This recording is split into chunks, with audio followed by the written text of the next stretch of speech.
So you may know that Splatoon doesn't feature voice chat during online play. That's a decision met with a lot of upset from Nintendo's fans. One of the game's co-directors finally explained why they made this decision. They didn't include voice chat because they wanted to focus on the positive elements of online gaming. Now, of course, that implies that voice chat is an inherently negative aspect of online gaming, and I'm sure a ton of gamers would passionately argue against that. Whether or not you think that, though, that begs the question, why not make voice chat an option that's disabled by default? Yeah, I can understand Nintendo's mentality of wanting to appeal to families and younger audiences and stuff. And the producer in question basically said, in his experience, when he goes online, you end up with people, being vulgar or insulting.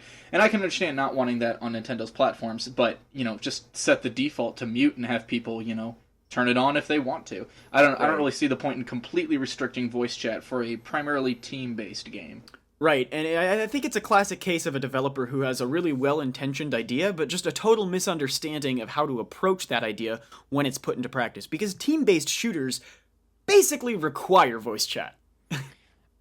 I'm not sure that this is a decision made by the developers of Splatoon. I think this might be more of an organizational policy thing, because the fact that party chat isn't a standard feature on Wii U is pretty telling as far as what Nintendo, the company, thinks about voice chat and the value of voice chat.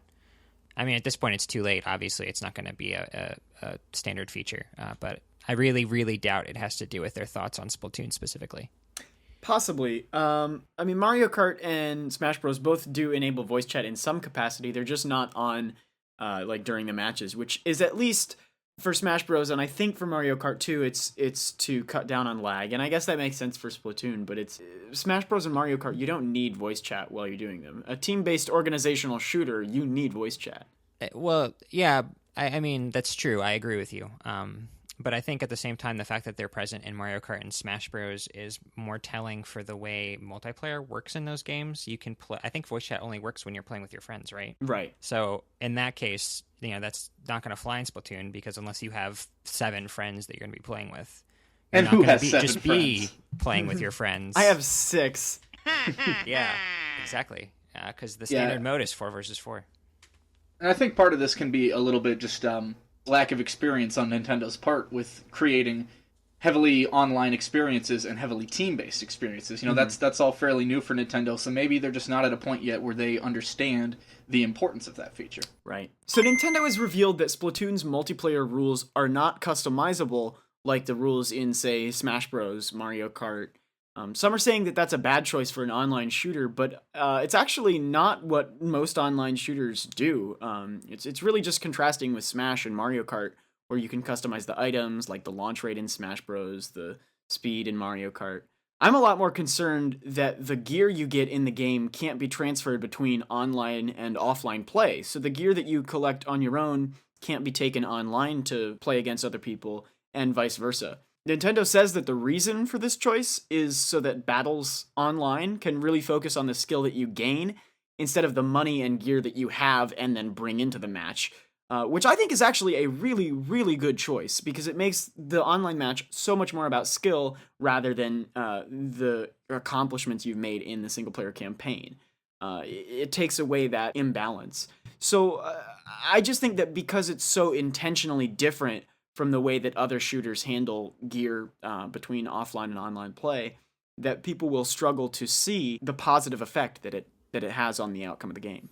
I mean, I think a lot of it depends on how gear winds up working, or how you wind up sort of getting access to different options for the online.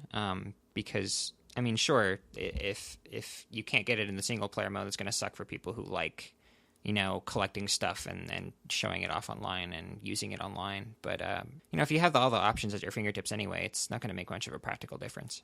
I would say, depending on how Nintendo's marketing push goes, this could be not that big of an issue, just because with the whole Game Truck thing, it's clear they're trying to make this game appeal to children. So maybe they're going for an audience that really isn't used to the established protocol for what you do or don't do in an online shooter, and therefore, they can set their own protocol. I don't know, because the audience for shooters is just so big that I find it hard to imagine them hitting some untapped audience that couldn't have already chosen from the existing shooter lineup. As they say, the target audience for Call of Duty is 9 years old. Precisely. Yeah. Like, That's I don't what know. I was gonna say. I would be careful to assume that because they are trying to tread new ground, that they'll be hitting an audience that has no pre-existing assumptions. Well, it's not so much that I think they will be hitting the audience as it is I think they might be attempting to.